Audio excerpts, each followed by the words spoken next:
So please welcome Sal Grover.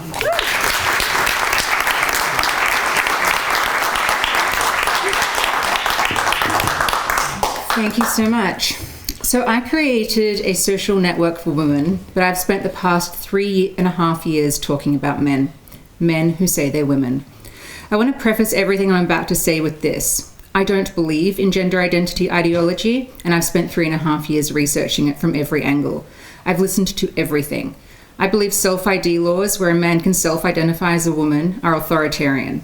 No government can dictate what the self thinks, so anyone can identify however they want. These laws dictate what other people are supposed to think, see, and say. Additionally, I don't think men who have had hormones or the surgery are women. Women are not men minus an appendage. Exactly. Today I want to talk about female-only spaces, which, in case it isn't obvious, by definition don't include men. My mum and I got the idea for Giggle because we wanted women from all over the world to have access to a women-only support network in the palm of their hand. It was a very normal startup process at the beginning: development, investment round, build the product, prepare for launch. I always knew there would be some pushback. I've been a woman long enough to know that anything we do is criticized, but nothing could have prepared me for what happened. I'd never heard the word TERF before February 7, 2020. I'd never been called transphobic or a bigot in my life, but suddenly I was hounded. Thousands of trans activists inundated the App Store and Google Play with 1-star and abusive reviews on an app they had never used. Everything about the company and my life changed. Media called me a transphobe, but wouldn't speak to me. Companies would not work with me based on the trans issue. It has to be noted that females who believe in gender ideology and have a gender identity have always been welcome on the app. Trans men, non-binary females, as they are biologically female, they are welcome. We don't police thought. But no one ever speaks about that, and it's clear the abuse was never about the trans issue. It's about the male issue. The fact that males are not welcome in this female space, that it is successfully policed, that I don't believe men or women under any circumstance, and I'm not afraid to say it.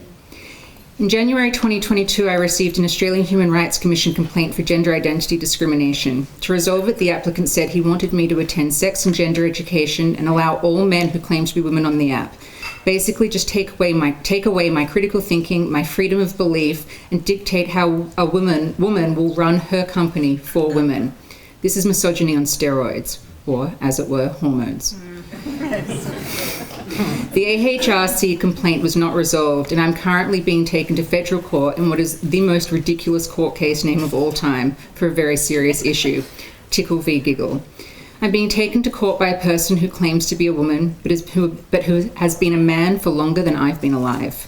By someone who repeatedly posts evidence that he is watching my online activity from behind a block.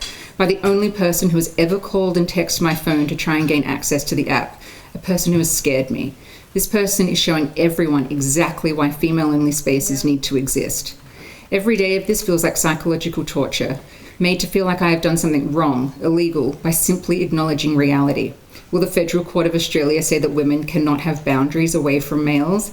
Will we be told that we have to ignore all of our instincts? Will we be told that we have to believe in an ideology we reject?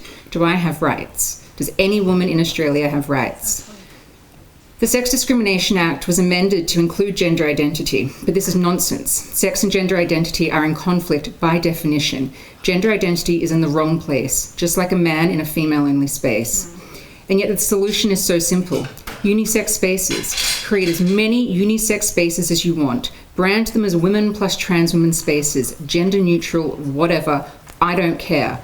I won't stop them, just as I don't stop the countless trans-only apps, spaces, and services that exist. I just want female-only spaces, services, and sport to be available for the women and girls who want and need them. Does this make me a bigot? No. It makes me a woman who cares about women's rights. Rights which, by definition, have never included men. Yeah, well said.